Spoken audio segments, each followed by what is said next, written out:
Investiture of the Gods, Chapter 3. Okay, so let's set the scene. We start with General Chang Hu and his son, Chongying Biao. And they are in a bad way. I mean, they've just been hammered in battle. Their army practically wiped out, maybe a tenth left, and everyone's wounded, exhausted, just completely dejected. Yeah, utter despair. You can feel it coming off the page. But right then, just as they're hitting rock bottom, someone new arrives. A really powerful figure on the horizon. It's Chang Hu's brother, Chang He-hu. He's the Marquis of Kaozu. And the description, well, it's something else. Picture this. A face like the bottom of a pot, a big reddish beard, these two white eyebrows that stand out, and eyes like gilded gold. Really striking imagery. Right. In his gear, he's got this fierce beast crown with flaming clouds, chainmail, a big red robe, a white jade belt. Oh, and he's riding a fire-eyed, golden-eyed beast and carrying two deep gold axes. He makes quite an entrance. And it's more than just show, isn't it? His arrival instantly changes everything for Chang Hu. The morale shifts completely. You immediately get the sense this isn't just another general arriving. Chang Hu brings something, well, more to the fight. It signals we're moving beyond just ordinary soldiers clashing. So with this boost, the Chang forces head towards Jizu. That's where Marquis Su Hu is. Now, Su Hu hears Chang He-hu is coming, and he's worried. Deeply troubled, actually. He straight up tells his own generals, look, we're probably not a match for this guy. Which says a lot about Chang Lehu's reputation, right? Exactly. And then this is where it gets really interesting. Su Hu's own son, Su Kwansong, steps up. He's young, definitely impulsive. He basically scoffs at his father's caution and boasts, I can take him, no problem. He even uses that old saying, when soldiers come, generals block. When water comes, earth dams. You know, classic bravado. Which really sets up this conflict, doesn't it? Youthful arrogance versus, well, something else entirely. Because Su Hu knows Chang He-hu isn't just some skilled fighter. He warns his son very clearly. He says He-hu was taught by an exotic person, an Iwo, maybe an immortal or cultivator, someone from the Jichang, the J teaching. The J teaching. That sounds significant. Oh, it is. It means he possesses mystical principles, Swanli. Su Hu says He-hu could take a general's head from amidst a million soldiers, like reaching into a bag to grab something. So we're not talking about just being good with an axe here. We're talking about potentially supernatural abilities. That's the real warning. But Su Kwansong, he doesn't listen, does he? Despite everything his father said. He rides out anyway, challenges Chang He-hu directly. And the fight itself, wow, it's described as incredibly intense. Su Kwansong is called a true hero. He's got this silver-tipped halberd, and the text goes into detail about his skill. It mentions his 81 advances, 72 openings, moves like leaping, shifting, dodging, feinting, all these different techniques. It really paints a picture of peak martial artistry, doesn't it? Absolutely. He's fighting flat out, pushing Chang He-hu so hard that He-hu actually starts sweating. You get this real sense of a purely physical, highly skilled contest. And I think the story does that deliberately. It builds up Su Kwansong's conventional skill, his raw talent, makes him seem almost unbeatable in a straight fight. But then Chang He-hu does something interesting. He pulls a classic move, pretends to retreat, turns his horse, looks like he's running for it. Right, the feigned retreat. And Su Kwansong, being young and eager, falls for it. He chases after him relentlessly. Hot pursuit. And this is the moment everything changes. As Su Kwansong gets close, Chang He-hu whips out his secret weapon. It's a red gourd, a woye that he carries on his back. A gourd. Okay, that doesn't sound very threatening at first. Well, wait for it. He chants something, an incantation. And from this gourd, black smoke pours out, and the smoke transforms into these terrifying creatures. Iron-mouthed, divine eagles. Divine eagles. Okay, now we're definitely not in Kansas anymore. Yeah. Right. These things fly straight at Su Kwansong. One of them picks his horse right in the eye. Ouch. The horse rears up violently, throws Su Kwansong to the ground, and boom! He's captured. Just like that. And that's the twist, isn't it? It completely shifts the nature of the conflict. All that amazing martial skill Su Kwansong had, it meant nothing against this supernatural intervention. It shows you the real power dynamic in this world. Magic, mystical items, they trump physical prowess. It's a recurring theme, definitely. Even the best warrior can be taken down by something totally unexpected, something magical. So now Su Kwansong's the prisoner. And Chang Hu, the general whose army Su Kwansong's side had just defeated, is furious. He wants him executed immediately. Calls him a rebel, a scoundrel, wants his head. Understandable reaction, maybe, given the circumstances. Su Kwansong, even captured, he's defiant. He curses Chang Hu, calls him a traitor, ruining the Shang dynasty. He wishes he could devour them. strong words. He doesn't back down, even then. Not at all. Mm. But before Chung Hu can actually carry out the execution, his brother, Chung Hae-hu, steps in again. And this time, Hae-hu shows he's not just about magical eagles and axes. He shows some real strategic thinking. Ah, so he's got brains as well as mystical brawn? Exactly. He stops his brother, tells him, hold on, don't kill him. Okay, why? What's the reasoning? Well, this is where Chung Hae-hu gets really clever, I think. He points out that Su-hu and his son aren't just any rebels. They're high-ranking officials accused of crimes against the throne. Technically, their fate should be decided by the emperor in the capital, Zaoage, not by generals in the field. Right, that makes sense. Proper procedure, kind of. But then he adds another layer. He brings up Su-hu's daughter, Daji. He says she's known to be, very beautiful. Daji. Okay, I feel like that name is going to be important later. Oh, extremely. But here, Hae-hu's point is purely strategic. He suggests, what if the emperor sees Daji, is struck by her beauty, and decides to show mercy? Maybe pardons the whole family. I see where this is going. Right. If that happens, and they've already executed Su Quanzong, then their so-called victory or achievement becomes kind of pointless. Worse, they might even be in trouble for preempting the emperor's judgment. So executing him now is actually risky, politically speaking? Precisely. So Hae-hu proposes a different plan. Lock Su Quanzong up for now, continue the siege, capture Jizu, get the whole Su family, then send them all to Zaoge for the emperor to deal with. He calls this the superior strategy. Su-hu, the Marquis of Jizu. His situation is, well, it's dire. Doesn't really cover it. No kidding. His eldest son, Su Quanzong, he's been captured. And this isn't just, a tactical loss. No, it's deeply personal, familial, and it connects directly back to the root cause of this whole mess. Which is? King Zhu, the tyrant King Zhu, wanting Su-hu's daughter, Daji. Su-hu refused, very publicly, with that defiant tome. Ah, the poem. Right. A massive insult. Huge. And now he's facing the consequences. He's trapped, and the text describes him just consumed by despair. It feels very, very human. It does. And the source gives us this really heartbreaking glimpse into his mindset. He actually blames Daji for everything. He says, and I'm quoting here, "You are my undoing. Because of you, my brother is captured, my city besieged, my parents killed, my ancestral temple taken. You alone will destroy my whole Su clan." Wow. That lays bare the weight of family honor, the absolute dread of shame in that context. It's brutal. And that despair pushes him to consider something truly awful. Yeah, this agonizing choice. Yeah. Killing his own wife and daughter. To spare them the shame, the brutality he assumes will come with capture, and then killing himself. It's a measure of his complete hopelessness. Trying to salvage some shred of dignity, maybe. Prevent something worse. But then there's that moment he actually goes to do it, sword ready. Right. And he sees Daji's face. The text describes it as, like, this innocent, gentle smile. And he just can't. He can't do it. Even in that absolute pit of despair, he can't harm his own child. What's that tell us about him? I think it shows that deep, primal connection. A father's love just cutting through everything else, the honor code, the fear, the politics. Yeah. It makes him incredibly relatable, doesn't it?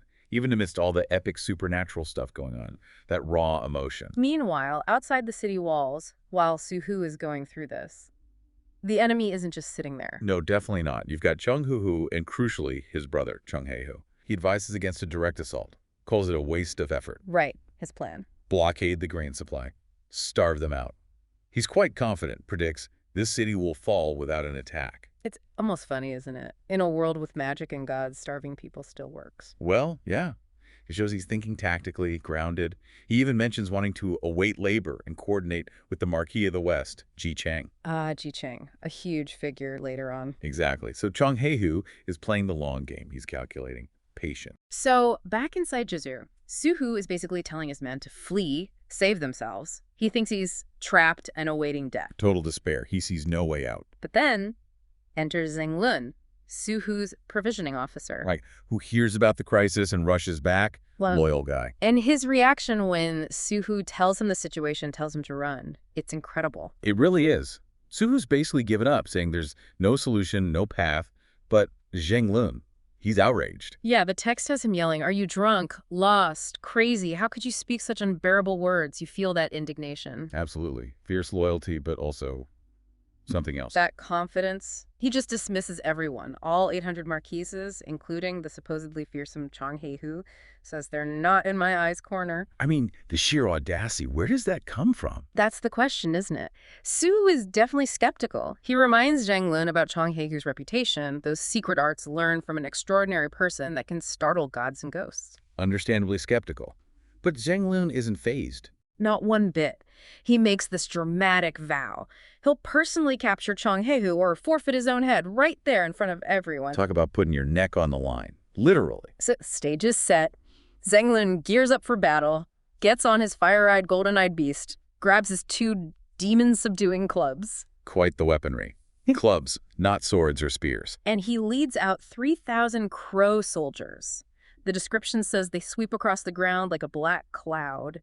Very visual. And the descriptions of the 2 warriors themselves are just epic. Zhang Lun, face like a purple date, beard like golden needles, wearing this 9-cloud blazing flame crown, red robe, gold armor. Chang He-hu, equally impressive. 9-cloud 4-beast crown, red robe, chainmail, riding his own golden-eyed beast, but with 2 deep gold axes. It sounds like a clash of titans before they even lift a weapon. They exchange some heated words first, naturally. Zhang Lin tells Chang He-hu to surrender Su Quanzong or he'll turn him into powder.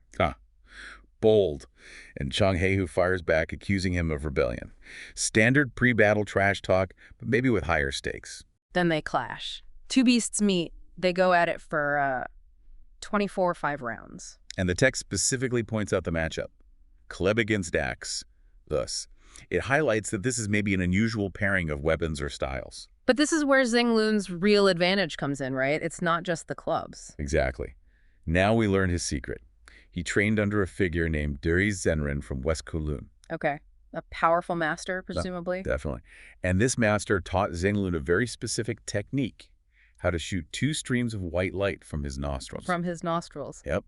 And these lights apparently suck people's souls. Whoa, okay, that's definitely an exotic art. For sure. Yeah. And significantly, the master taught him this, knowing Zhang Lun was destined for the Fengshen Bang, the Investiture of the Gods list. Meaning he was fated to become a god after death, part of this whole grand cosmic plan? Precisely.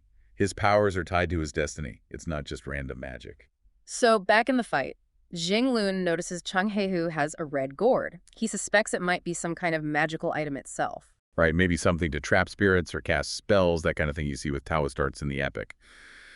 So Zhang Lun decides not to wait. He uses his technique. There's this sound, like a bell from his nostrils. Which is bizarre in itself. And then, bam, the 2 white lights shoot out. And the effect on Chang He-hu is instantaneous. His eyes blur, he gets dizzy. And just falls right off his beast. The description is almost comical. Golden crown tumbled, armor detached, boots danced in the air. Total undignified defeat. Completely disarmed by something he couldn't even see coming. And the crow soldiers, they're on him immediately. Grappling hooks, iron chains, tied up before he knows what hit him. Swift. Efficient. The capture is decisive. And Chang He-hu's reaction when he comes to it's perfect. What does he say? He's just bewildered. This thief used a good deceiving eye trick. How was I captured so mysteriously? Huh? An eye trick. He can't even comprehend it was a real power, let alone where it came from. Exactly. He dismisses it because it's outside his frame of reference. It perfectly shows that clash between, normal warfare and these hidden mystical abilities. He thinks he got tricked, not genuinely overpowered by something else. Right.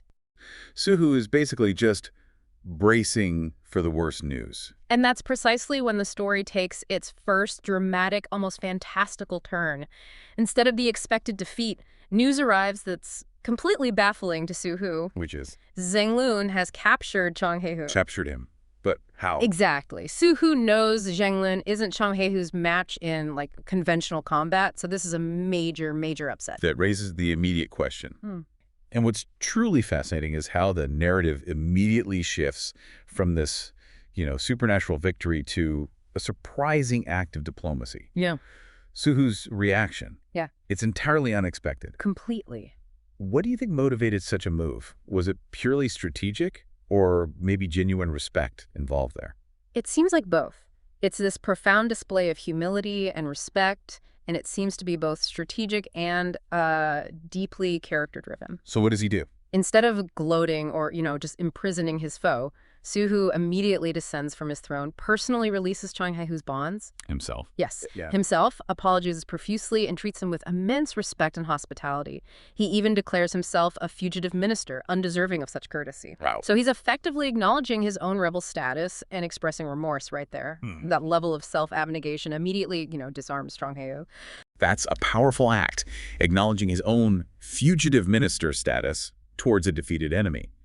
And Chang He-hu's response, how does he take it? Well, it reflects this profoundly. Chang He-hu expresses deep gratitude for Su Hu's courtesy and genuine admiration for Zhenglin's exquisite Taoist art. His magic, basically. Essentially, yeah, a mastery of mystical or spiritual techniques. He confesses that he is truly convinced and impressed by what he witnessed. It establishes this bond of mutual respect despite their prior conflict. And just when you think you've seen all the surprising turns, there's another layer, a familial twist that deepens this unexpected camaraderie. Exactly. Chang He-hu then reveals that he had previously captured Su Hu's young, headstrong son. Really? Why? He implies it wasn't an act of malice, but rather done for Su Hu's own benefit because the son refused to enter the city for talks. He was being reckless. So this completely recontextualizes their relationship and sets the stage for the next phase. This wasn't just a battle. It was almost like a family squabble mixed with, well, magic. This unexpected alliance is just the first domino to fall, really.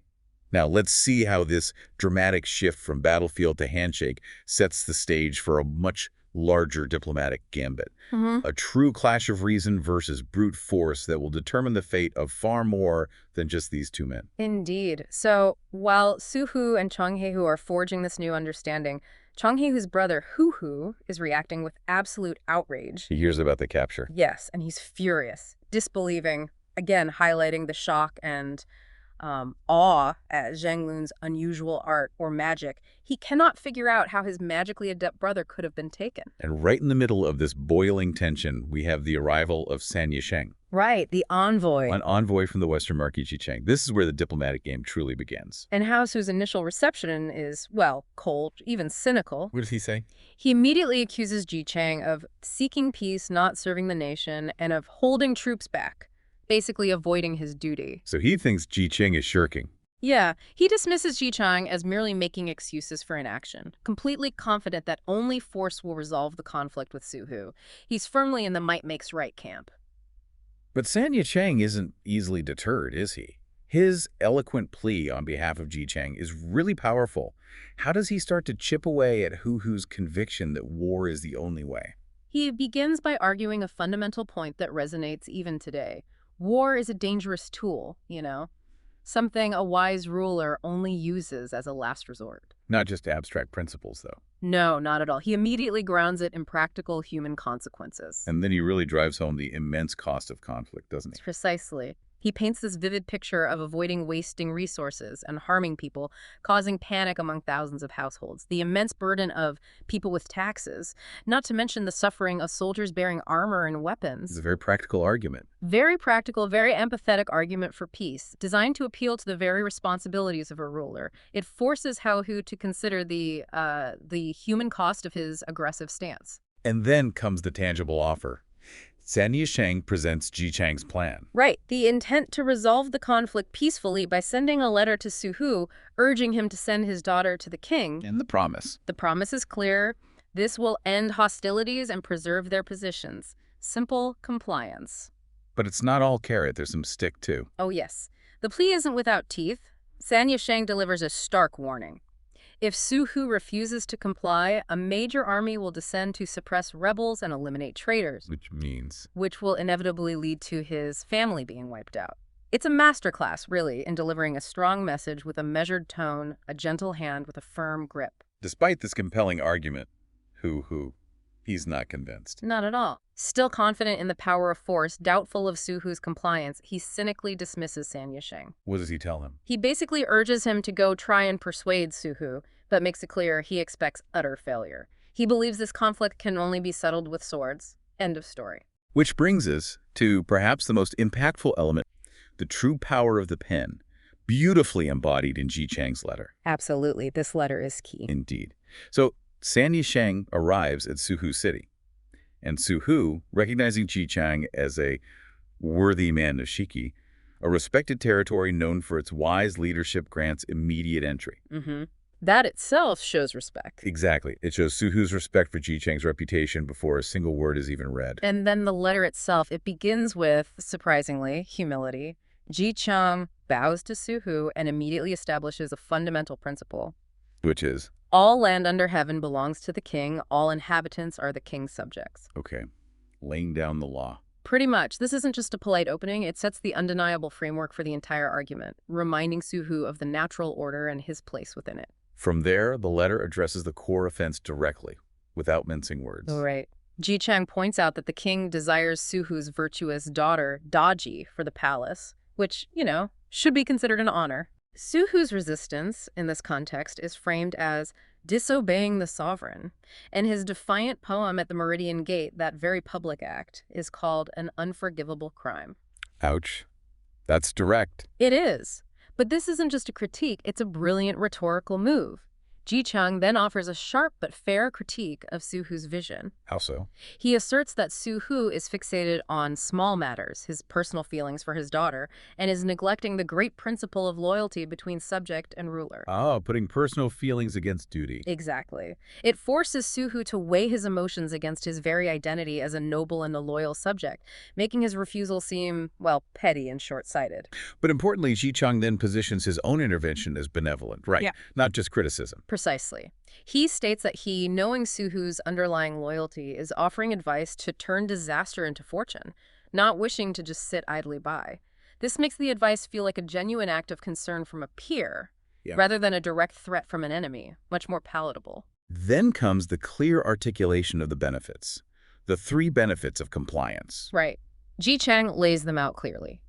First, his daughter receives imperial favor, he gains imperial in-law status, becomes a royal relative with a high salary, big personal win. Okay, right. Second, Jizu remains secure and his family undisturbed, safety for his domain. And third? And third, the common people avoid suffering and the army avoids bloodshed, the greater good. That's very clever. It is. Notice how Jichang skillfully appeals to all 3 core responsibilities of a ruler. His personal standing, the safety of his family, and the welfare of his people. Yeah, he covers everything. By addressing every possible angle, he leaves Suhu with no honorable excuse for defiance, making compliance the only logical and, frankly, moral choice. And of course, there are the consequences. Right. The 3 harms of resistance, Yikes. laid out just as clearly. Yes, presented as the dire consequences if Suhu remains stubborn. First, Jizu will fall and his lineage wiped out. Second, his family faces extermination.